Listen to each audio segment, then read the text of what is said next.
tuanze na madam hapa kutoka ICS. Bi Sabrina Majikata, mtaalamu wa malezi na makuzi ya mtoto kutoka ICS. Nilikuwa najifunza kitu mahali, nikaja kugundua kwamba kumbe kabla ya mtoto kupelekwa kuanza elimu ya awali kuna kitu kinaitwa elimu changamshi. Ni kweli? Ni kweli ndugu mtangazaji. Elimu changamshi tunavyozungumza ni kwamba ni vitendo ama shughuli ambazo zinafanywa kwa mtoto na kuweza kuchochea ukuaji wa ubongo wake. Ndivyo. Na hii mara zote inaanzia tangu mtoto anapokuwa tumboni. Kwa hiyo mara zote tunasema ni jukumu la baba, mama, walezi na ndugu wanaoizunguka familia kuhakikisha kwamba mtoto yule anashirikishwa kikamilifu wakati yuko tumboni. Ndiyo. Ili kuweza kutengeneza ubongo wake. Maana tangu tumboni. Maana ubongo unaanza kutengenezwa tangu mtoto yuko tumboni. Ndiyo. Na pindi mtoto anapozaliwa, ile siku tu anapozaliwa, ubongo wake unakuwa umekamilika kwa 25%. Kwa maana nyingine, yani siku anapozaliwa, siku ya kwanza 25%. 25% ya ubongo wa mtoto unakuwa umekamilika. Nyingine zote anazipata mara baada ya kuzaliwa. Anazipata mara baada ya kuzaliwa. Lakini unapoanza kutengeneza vitendo vya kuchochea ukuaji wa ubongo wake tangu tumboni, tunamaanisha kumuimbia, kuzungumza naye. Ina maana unachochea ukuaji wa ubongo wake. Na kuna kipindi ambacho tunasema katika miezi 6 ya ujauzito, kwa mujibu wa tafiti, mtoto huwa anaanza kusikia akiwa tumboni.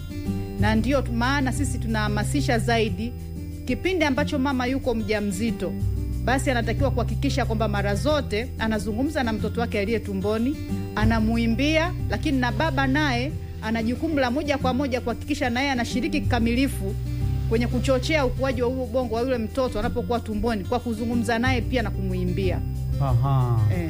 Lakini pia tuko hapa, kumbuka leo ambacho tunakizungumzia ni umuhimu wa elimu jumuishi, lakini pia umuhimu wa kuandikisha watoto elimu ya awali, hasa wale wenye ulemavu. Wengi wamekuwa akiwaza jamii itanionaje. Unajua wamekuwa wengi sana na waficha ndani na vitu kama hivyo. Najua mara baada ya kumaliza kipindi hii leo, hakuna mtoto yoyote ambaye atabaki nyumbani licha ya ulemavu wake na vitu vingine vyote. Na ili kukazia hilo, tuko na moja kati ya wanawake ambaye yeye pia amepata mtoto huyu ambaye ana ulemavu. Sogelea kipaza kiende kwake, ni mali yake sasa hivi. Ni Bi Agnes Simon Bida, bila shaka nimezungumza sawia. Ndiyo. Karibu sana mama. Ni mkazi wa Shinyanga bila shaka. Ndiyo.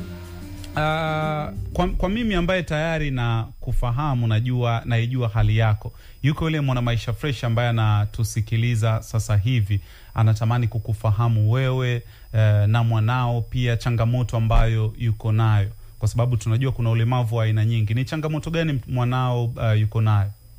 Mimi mtoto wangu ana changamoto ya utindio wa ubongo. Kwa hiyo ni hafanyi kitu chochote kile. Lakini changamoto ni nyingi sana. Nikisema nianze kuziongea haziishi leo. Kwa hiyo tu changamoto fupi ni kwamba ana tatizo la utindio wa ubongo. Na kuhusu na hilo la shule yuko limetolewa, wakatangaza mtaani kwamba watu wenye watoto wa ulemavu watoke kwenda, yani watoto waanze shule za awali. Lakini niliishia peke yangu. Uliishia kujitokeza peke yako? Peke yangu.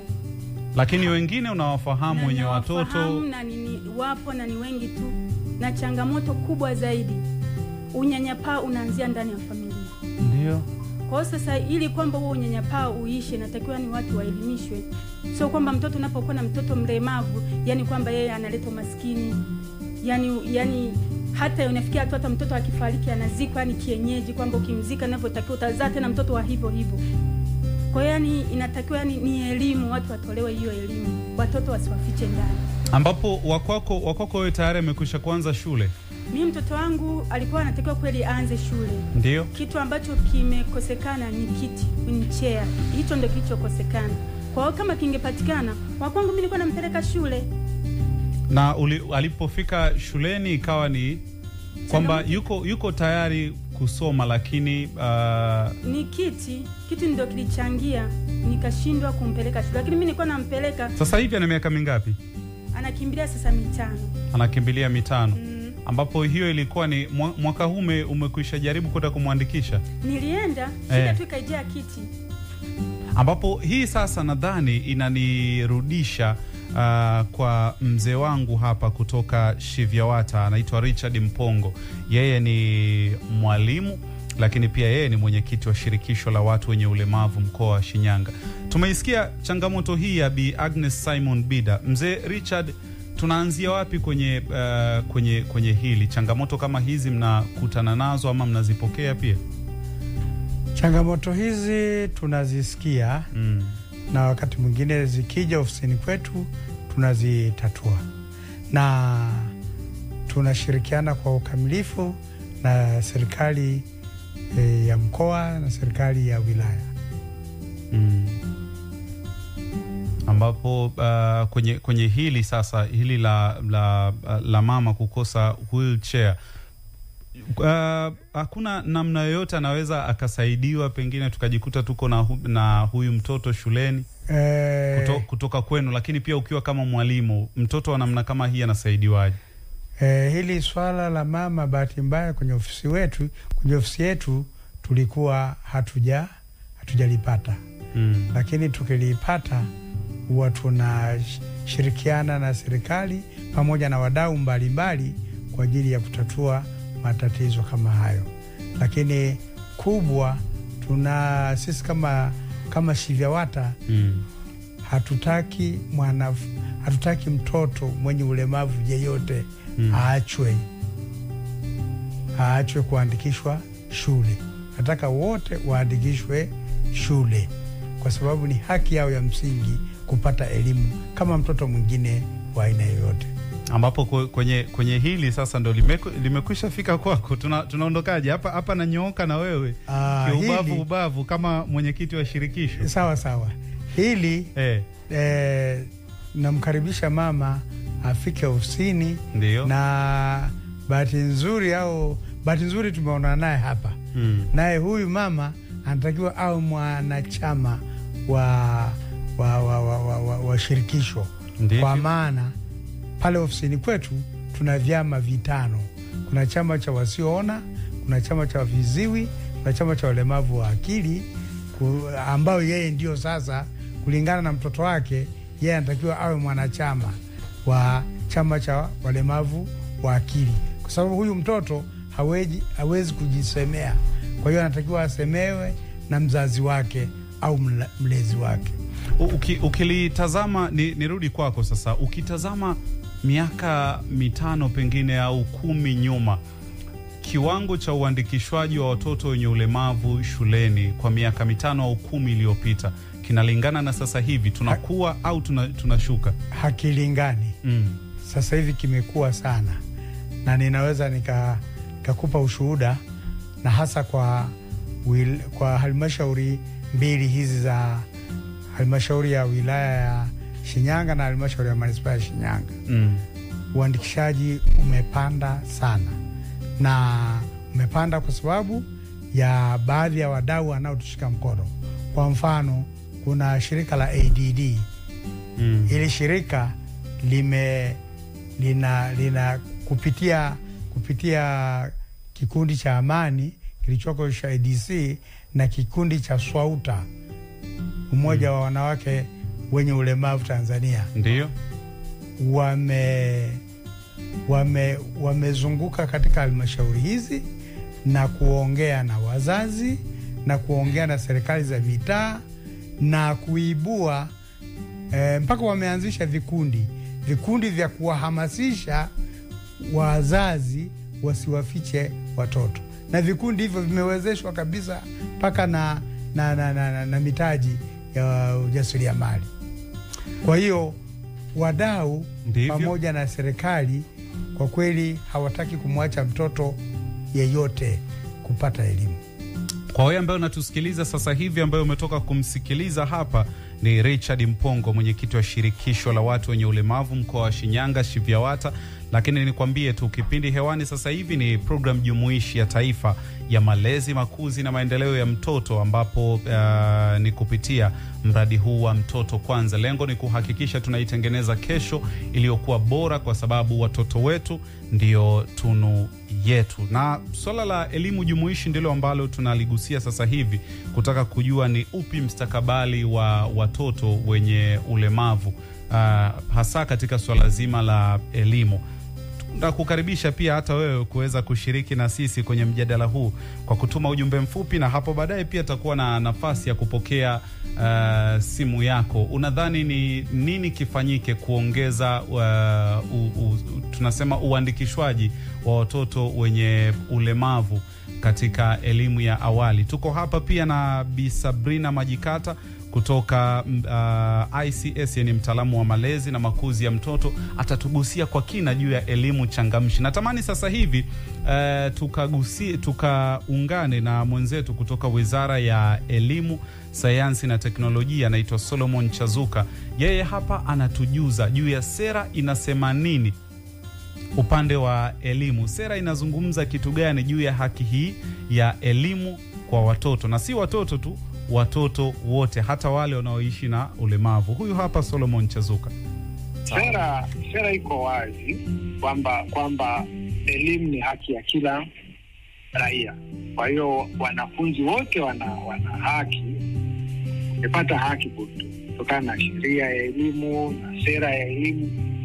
Watoto wote wana haki ya kusoma bila kujali hali zao, wametoka wapi, chochote kile, changamoto, kila kitu, uwezo wao. Kwa hiyo ni haki ya kila mwanafunzi au mtoto kuandikishwa shule kwa ajili ya kusoma. Kuhusu umri, kwa wanafunzi wenye mahitaji maalum, kuna sura mbili, nategemea aina ya mahitaji. Kuna ni kuanzia miaka ile kwamba kuanzia miaka 3 mpaka 5 wanafunzi wanasoma awali, wanaweza kaandikishwa awali, mpaka 6. Sasa kwa wanafunzi wenye mahitaji maalum, kuna wanafunzi ambao wanachelewa kimakuzi. Kwa hiyo mwanafunzi anaweza akawa na umri wa miaka 3 chronological, lakini katika makuzi yake umri wake uko nyuma zaidi, ambaye amechelewa katika makuzi. Kwa hiyo ule umri wakati mwingine unatumika, lakini wakati mwingine wanaenda umri zaidi ya hapo. Kwa hiyo anaweza mwanafunzi mwingine akaandikishwa miaka 6 na kuendelea, kwa sababu swala la kuandikisha mwanafunzi linazingatia mambo mengi. Licha ya umri, ni swala pia la utayari na uwezo wake wa kujifunza. Kwa hiyo kama mwanafunzi ana mahitaji maalum ambayo kwenye makuzi yake amechelewa, basi wanaweza akachelewa kwenye kutembea. Unaweza ukakuta mtoto ambaye alitakiwa atembee na miaka 2 au miezi kadhaa, yeye anatembea na miaka mingi zaidi. Lakini swala la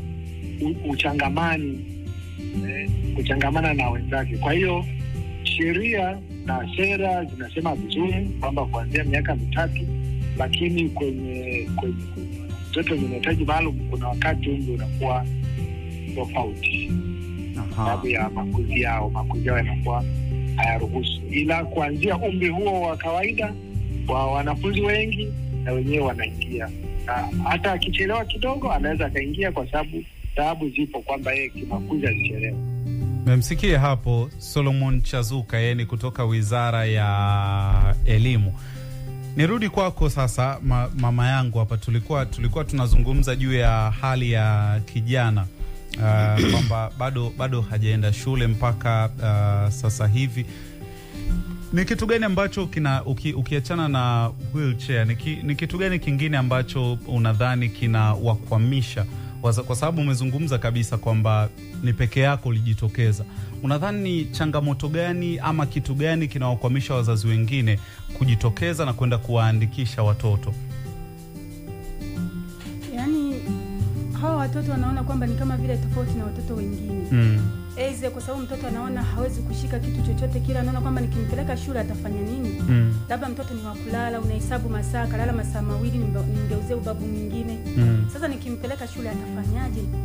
Ndio wazazi wengi wanawaza hivi. Yaani katika 100% wengi ndio wanavyofikiria hicho kitu. Lakini sasa inafika mahala sasa kwa kuwa wanasema kwamba lazima watoto tuwapeleke shule. Inatakiwa sasa mimi yani nilikuwa nimejitolea kwamba mimi niwe mfano. Kwamba mtoto hata kama akiwa katika hiyo hali lazima aende shule ili na wengine waweze labda watashawishika. Maana unakuta mtoto labda mzazi anaondoka anamwacha mtoto yuko ndani. Sehemu yoyote ile anazunguka mtoto yuko ndani. Hata kama labda amembeba anamfunika. Hataki mtoto aonekane. Je, shuleni ataweza kwenda? Ambapo huo ni mtazamo wa wazazi. Nirudi kwako Madam Sabrina sasa. Kuna kitu ambacho huwa na kifesi mara nyingi sana pindi ninapokutana na watoto wenye ulemavu. Nadhani neno hili itakuwa ni sawa kulitumia, nakuwa ni kama kazubaa muda mwingi. Yuko mwingine atasema ni zube na nini, lakini anakuwa ni kama mnyonge wakati mwingi. Hapa ndio muda ambao elimu changamshi inahitajika. Kama nilivyozungumza hapo awali, ndugu mtangazaji, elimu changamshi inahitajika tangu mtoto yuko tumboni. Ndivyo. Kwa sababu pia unapotoa elimu changamshi tangu mtoto yuko tumboni, una uwezekano mkubwa sana wa kuzaa mtoto akiwa yuko salama. Na ndio maana tunahamasisha sana tunapokuwa na mafunzo kwa wazazi na walezi kwamba unaweza ukazuia ulemavu wa mtoto tangu akiwa yuko tumboni. Ndio. Cha kwanza kwa kuweza kuwa ukishagundua tu una ujauzito, kuhudhuria kliniki mapema ili waweze kukusaidia na kukushauri kwa namna gani unaweza ukalea mtoto wako tangu anapokuwa tumboni. Lakini vile vile unapohudhuria kliniki kuna masuala ya kiafya, kuna chanjo ambazo mtoto atapatiwa na mara nyingi zinamsaidia mtoto kukua tangu yuko, mama atapatiwa zinamsaidia mtoto kukua tangu anapokuwa tumboni. Lakini vile vile kuna madawa ambayo utapewa mazuio na wataalamu wa afya kwamba ukiwa katika hali hii dawa zipi uweze kutumia, na ukiwa na changamoto zozote za kiafya lazima ufike kituo cha afya ili upate ushauri wa daktari kulingana na tatizo lilokuwa nalo, na yeye atatambua ni dawa ya aina gani unatakiwa kutumia ukiwa kama mama mjamzito. Lakini kwa bahati mbaya wazazi wengi sana wakati mwingine anajisi malaria, yuko mjamzito, anakunywa tu dawa yeye mwenyewe bila ushauri wa daktari. Na zile mara nyingi upelekea kupata matatizo kwa mtoto wakati yuko tumboni. Lakini kuna madini ambayo mzazi anatakiwa kupewa, tunaita ni folic acid. Anapewa anapohudhuria kliniki. Lakini wazazi wengi wanapopewa zile dawa, matumizi yao sio sahihi. Atatumia siku ya kwanza, ya pili ataacha kutumia.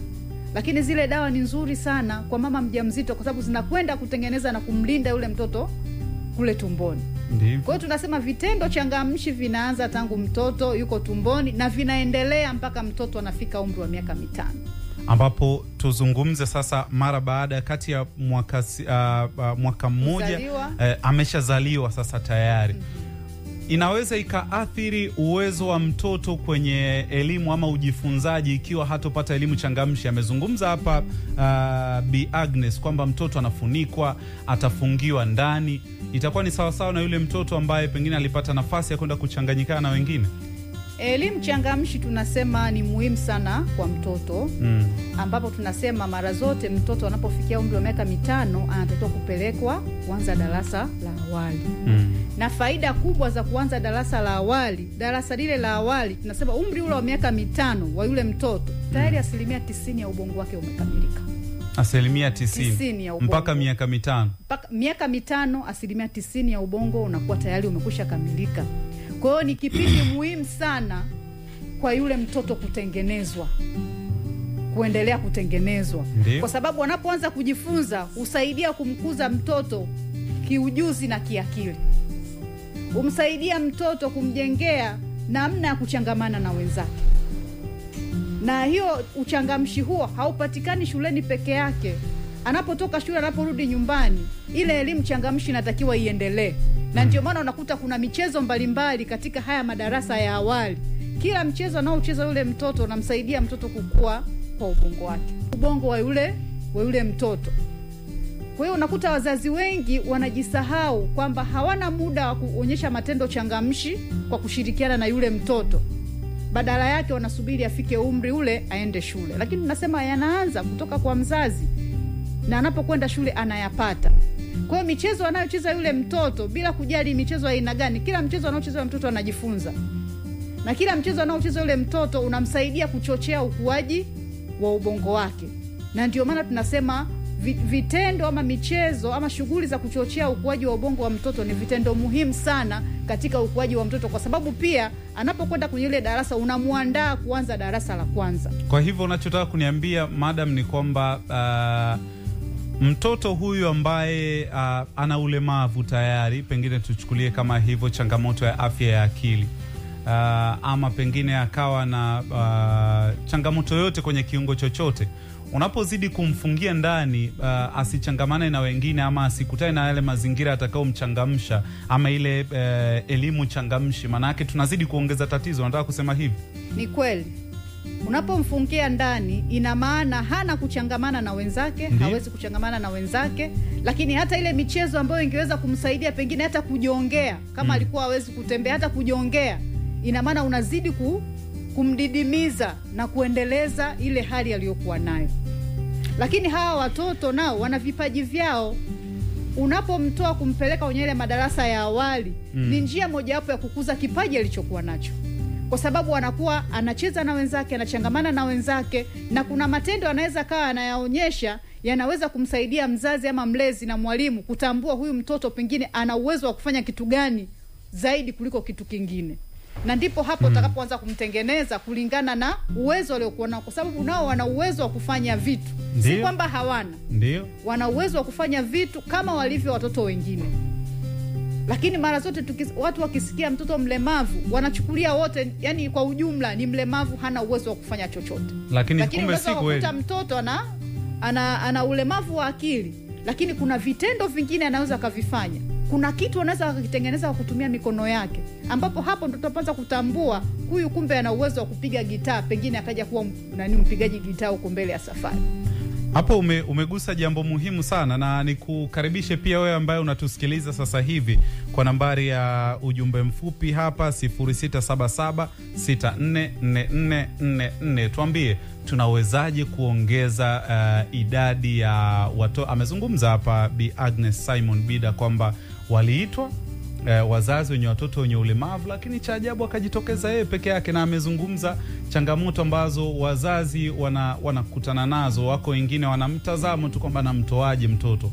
Tunafanyaje sasa kuongeza idadi ya watoto wenye ulemavu kuandikishwa kwa ajili ya elimu ya awali? Na hii pia inanileta kwako mzee wangu Richard Mpongo. Naam. Hivi miundombinu, tumeona serikali sasa hivi kati ya vitu vikubwa ambavyo inavifanya ni kuboresha miundombinu ambayo itakuwa na uwezo wa kuwapokea hata watoto ambao wanaishi na ulemavu, iwe ni kuona, iwe ni kusikia, iwe ni kuzungumza, iwe ni uoni hafifu ama changamoto yoyote ile. Ni kwa namna gani miundombinu ya elimu sasa hivi iko tayari kuwapokea hata watoto wenye ulemavu, ukizungumza kama mwalimu pia, lakini kama mwenyekiti wa shirikisho la watu wenye ulemavu mkoa wa Shinyanga? Kuanzia nafikiri kuna kipindi kulikuwa yanajengwa madarasa ya COVID. Ndio. Nafikiri mtangazaji uliyasikia. Ndivyo. Madarasa haya yote yamejengwa kwa kuzingatia miundombinu sahihi ambayo itamsaidia mtoto mwenye ulemavu. Kwa hiyo kama mama alivyosema hapa, akienda na wheelchair anaingia moja kwa moja mpaka darasani yeye mwenyewe. Kwa hiyo miundombinu imezingatiwa. Unadhani kuna changamoto nyingine ambayo wazazi wanakutana nayo ambayo inawarudisha nyuma sasa, kama miundombinu iko sawa? Kuna changamoto zingine ambazo pengine kwa nafasi yako utakuwa unazifahamu zinawarudisha nyuma wazazi? Changamoto kubwa ninayoiona mimi ni ule uelewa mdogo na imani potofu kwamba mtoto mwenye ulemavu akipelekwa shuleni inawezekana akawa anateseka. Kwa hiyo mama kuona kwamba anampenda sana mtoto wake, anabidi akae naye karibu saa zote. Kumbe akikaa kule na wenzake anaweza kujifunza mengi, kama alivyoeleza mama pale kwamba kuna mambo changamshi, lakini pia kule kwenye shule ya awali kuna vifaa changamshi, ambapo ukienda kwenye shule ambayo wanazingatia ya mambo utakuta vifaa changamshi ambavyo vingi. Mtoto huyu anayependa kuendesha ataendesha, anayependa kucheza mpira atacheza mpira. Kuna vifaa vingi, kila mtu atakishika kulingana na upendo wake yule mtoto. Kwa ambayo unatusikiliza sasa hivi, najua kama kuna mtoto ambaye ama kuna nyumba unaifahamu ina mtoto mlemavu hapo ndani, tayari umekwisha kuchukua tipu ambayo ukiingia na kuwauliza, kwani huyu mtoto kwa nini hajapelekwa shuleni, najua utakuwa umekwisha pata sababu ama sehemu ya kuanzia. So unaona vile vitu ambavyo watoto wanavipata wakiwa nje ya mazingira ya hayo nyumbani. Yuko mzazi mwingine anaona akiwa nyumbani ndio yuko salama zaidi, lakini unapomfungia ndani ndio anakuwa hayuko salama zaidi. Sasa hivi turudi tena tukaungane na ndugu yetu kutoka Wizara ya Elimu, anaitwa Solomon Chazuka. Yeye pia wakati mzee wangu hapa umenigusia juu ya nini serikali imefanya ama ni kwa namna gani miundombinu iko tayari kuwapokea watoto namna kama hii, yeye pia anatuambia serikali imefanya nini kuhakikisha kwamba mifumo ya elimu ama miundombinu ya elimu inakuwa ni jumuishi ambayo itakuwa na uwezo wa kuwapokea watoto wenye ulemavu na wasiokuwa na ulemavu pia. Huyu hapa Solomon Chazuka. Asante. Serikali imefanya mengi. Serikali hii awamu ya 6 na serikali zilizotangulia jumla zimefanya mengi, lakini kubwa kabisa ambalo liko wazi sana kwenye awamu hii ya 6 ni swala la uimarishaji wa miundombinu ya shule. Katika kipindi hiki takwimu zinaeleza kumekuwa na ujenzi wa hali ya juu, wa kiwango cha juu wa madarasa ya wanafunzi wa elimu ya awali na elimu kwa ujumla. Kwa hiyo swala la miundombinu limetiliwa maanani sana. Lakini kingine ambacho kimefanyika kwa ukubwa sana ni hili swala la sera. Mapitio ya sera yamefungua fursa mpya ya wanafunzi ambao walikuwa pengine wameachwa au hapakuwa na mkazo sana. Kwa hiyo fursa zile ambazo zimefunguliwa kupitia sera, wanafunzi wenye mahitaji maalum wamezingatiwa. Ndio maana hata katika ujifunzaji, kutokana na mahitaji ya mwanafunzi, kuna mwanafunzi ambaye masuala ya taaluma kutokana na ulemavu wake hana uwezo nayo sana, lakini ana uwezo, ana kipawa. Ni Bwana Solomon kutoka Wizara ya Elimu ametugusia juu ya kitu gani serikali imefanya. Sasa kwenye yote haya jiulize tu, wewe unapata wapi sababu ya kubaki na mtoto nyumbani ikiwa mazingira mazuri kama hivyo yamewekwa? Nikirudi kwako mzee wangu Richard Mpongo. Naam. Natamani kujua sasa ni changamoto zipi ambazo unatamani unajua tumefika lakini hatuko nchi ya ahadi. Ni changamoto zipi ambazo unatamani zitatuliwe hizi ili tupate 100%? Pengine ni wazazi wafanye, pengine ni jamii ifanye, ama ni wadau wafanye kuhakikisha tuna 100% ya watoto wenye ulemavu wote, ama tuna watoto 100 wenye ulemavu na watoto 100 wote wameandikishwa. Tunaifikiaje hiyo nchi ya ahadi? Mimi nafikiri jambo muhimu kabisa la kwanza ni jamii yote kwa ujumla ipate elimu. Ipate elimu, kujua kwamba haki ya kupata elimu kwa watoto ni ya wote. Haijalishi ana ulemavu ndivyo wala hana ulemavu. Changamoto zipi ambazo unatamani unajua tumefika lakini hatuko nchi ya ahadi?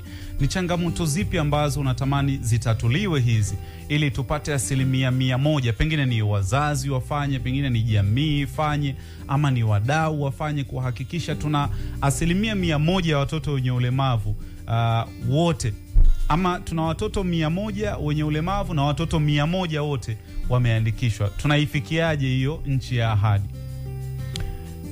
Mimi nafikiri jambo muhimu kabisa la kwanza ni jamii yote kwa ujumla ipate elimu. Ipate elimu, kujua kwamba haki ya kupata elimu kwa watoto ni ya wote. Haijalishi ana ulemavu ndivyo wala hana ulemavu. Na kama nilivyosema hapo nyuma, ili shirika la ADD wakitumia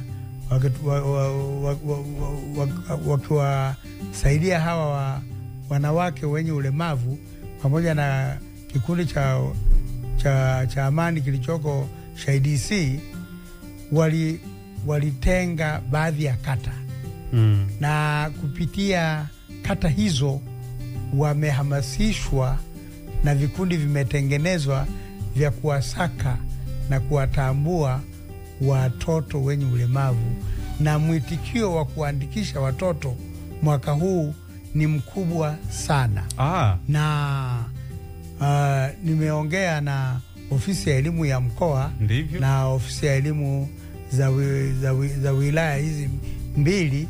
Nasema taarifa kamili ya uandikishaji itapatikana baada ya tarehe 31 mwezi wa 3, kwa sababu tarehe hiyo ndio kilele cha kuandikisha watoto. Manake mzazi anayetusikiliza sasa hivi, jirani na ile kauli ya kwamba mtoto wa mwenzio ni wa kwako, mhimize mzazi mwenye mtoto hapo nyumbani, hususan wale wenye ulemavu, aende, kwa sababu ni haki yake ya msingi. Tumemsikia hapa ndugu yetu kutoka Wizara ya Elimu anasema haki hii ni ya msingi na hakuna namna yoyote inaweza ikapokwa. Na kati ya vitu ambavyo nilikuwa natamani kujua, unajua tumezungumza sera, amezungumza hapa mama kwamba yeye alichagua kumpeleka mtoto wake shuleni, lakini vipi kwa yule mzazi ambaye kwa makusudi kabisa atakiuka? Kwa sababu sisi ni Watanzania, na Mtanzania namna nyingine ya kumuelewesha ama ya kumfundisha ni aidha umwambie mazuri au mabaya atakayokutana nayo, mazuri kama akifanya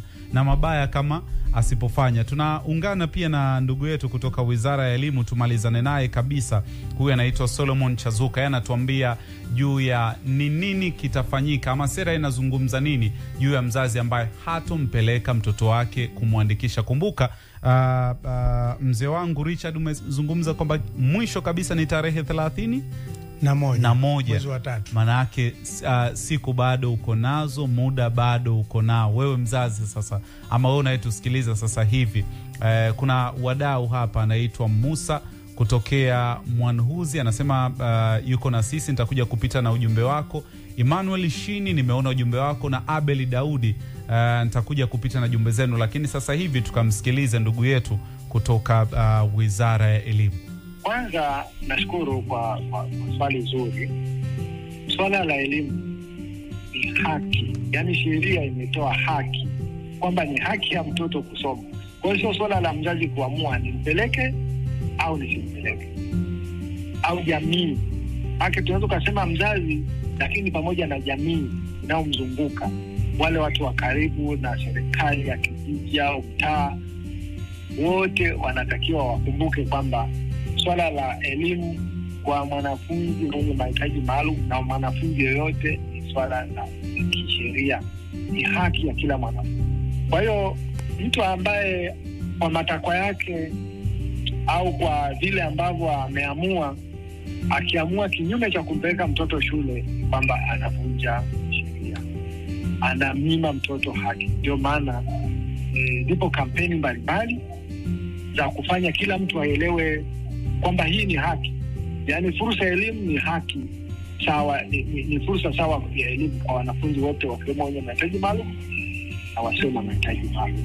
Kwa hiyo tuendelee kuhamasisha jamii kwamba kufanya hivyo ni kumnyima haki mtoto, haki yake ya msingi kabisa ya elimu. Na sasa hivi kwa ngazi ya elimu msingi mpaka kidato cha 4 ni serikali inagharamia. Kwa hiyo wazazi na jamii wakumbuke tu kwamba hili ni swala la kisheria, wasiwafiche watoto, wasiwazuie kwenda kuandikishwa, wawaandikishe. Tunajua kwamba kunakuwa na changamoto changamoto, lakini changamoto zinazotokea au zilizotokea kwa wanafunzi hao wanahitaji yao maalum, serikali na wadau mbalimbali wameshafanyia kazi na wanaendelea kufanyia kazi. Kwa hiyo wasiwe na wasiwasi, mtoto apewe haki yake ya elimu bila kujali hali yake. Na miongozo iko mingi, mpaka uko mwongozo wa shule ya nyumbani. Yaani kuna mtoto ambaye hali yake haimruhusu kwenda shuleni, lakini mwongozo ambao unatafsiri hii haki upo tayari, umeshatolewa na Wizara ya Elimu na uko kwenye utekelezaji, kwamba kuna wanafunzi wanasomea nyumbani, hawezi kwenda shuleni, na akiandikishwa basi shule ile ambayo ameandikishwa walimu wake watakuwa wanapanga session za kwenda kupeleka mtoto na kumpatia elimu akiwa nyumbani. Kwa hiyo ni haki ya kila mwanafunzi. Umeipata hiyo. Najua hata yule ambaye anatusikiliza kwamba kuna namna ambayo wewe unaweza kuifuata elimu, lakini sera imeweka wazi kabisa kwamba ile shule ambayo utaenda kujiandikisha wanao wajibu pia wao kumfuata mtoto nyumbani. Nadhani liko wazi kabisa hilo.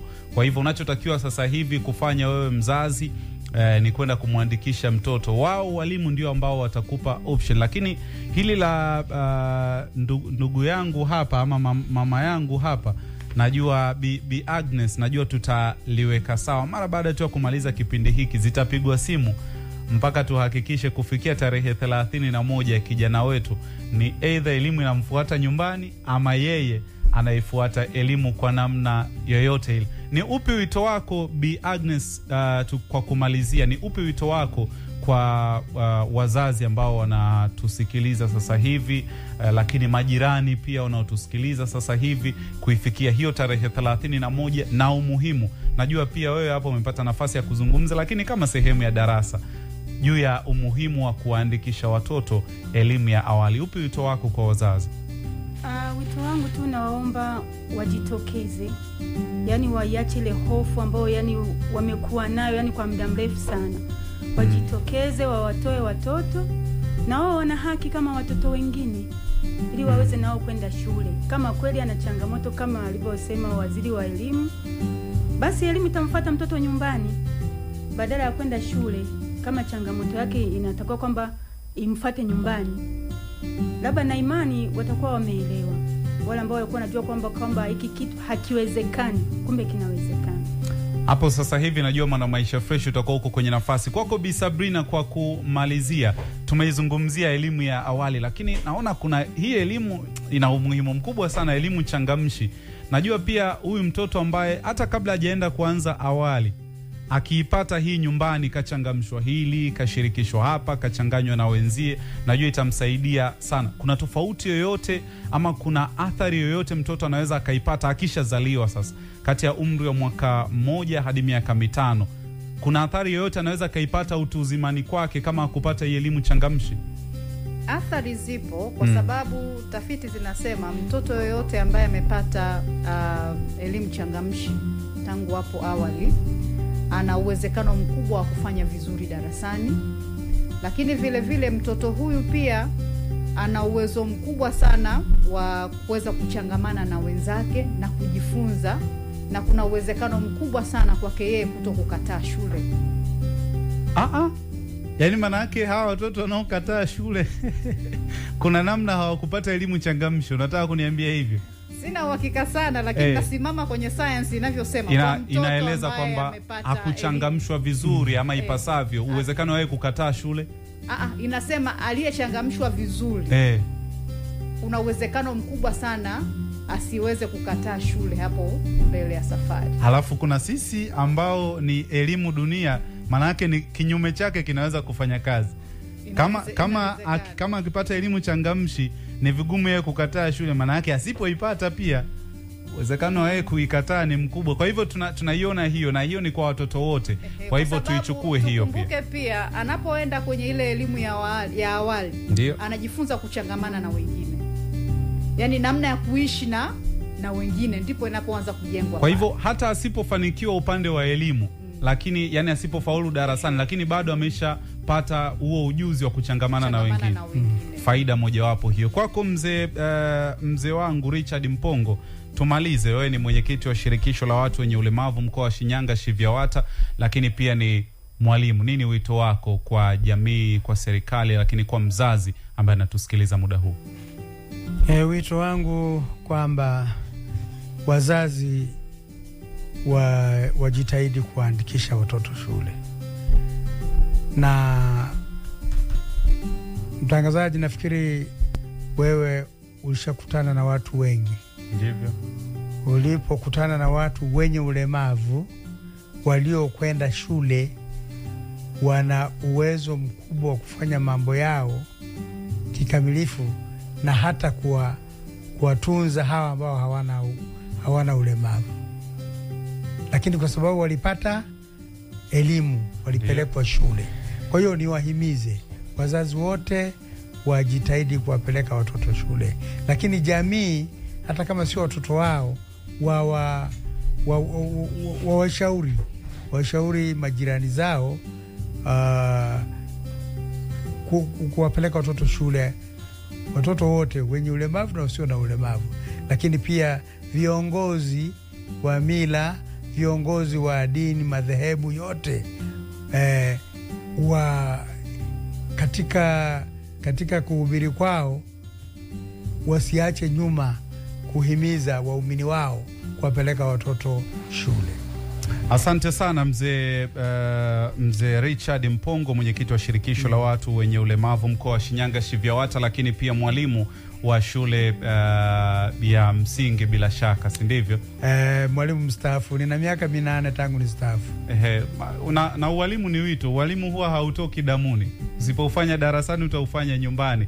Shukrani pia kwa wewe ambaye umeungana na sisi. Abeli Daudi kutoka Mpindo anasema kikubwa ni kuendelea kuelimisha tu kwanza wazazi wenye watoto wenye ulemavu. Lakini Emmanuel Shini kutoka Meatu asa, mimi nahisi uelewa mdogo kwa wananchi juu ya watoto wa aina hiyo kutowapeleka shule. Lakini Musa kutokea Mwanhuzi, kuhusu swala hilo, jamii nzima hasa familia itoe aibu kuhusu watoto wenye ulemavu, kwani nao wanaweza. Hili la kutoa aibu ndilo kubwa zaidi. Shukrani sana kwa kuwa na sisi. Ni kukumbusha tu ni Mtoto Kwanza, mradi unaotekelezwa na Children in Crossfire kwa kushirikiana na mtandao wa malezi na makuzi TechDen na muungano wa klabu za waandishi wa habari UTPC, ikiwa ni program jumuishi ya taifa ya malezi, makuzi na maendeleo ya awali ya mtoto. Kipindi hiki kimeandaliwa na Karen Masatu, championi wa makuzi na malezi mkoani Shinyanga. Mimi ni pia na Suleiman. Shukrani sana kwa ndugu zetu ICS. Tulikuwa hapa na Madam Sabrina Majikata, ndugu zetu kabisa hawa. Lakini shukrani kwako mama yangu Agnes Simon Bida. Naamini pia kupitia wewe wazazi wengi sana watakuwa wamepata nguvu. Wazazi wengi sana kwa Kisukumu wanasema watakuwa wamepata courage ya kuwapeleka watoto kujiandikisha. Mpaka wakati mwingine, The Booster wanakuja hapa.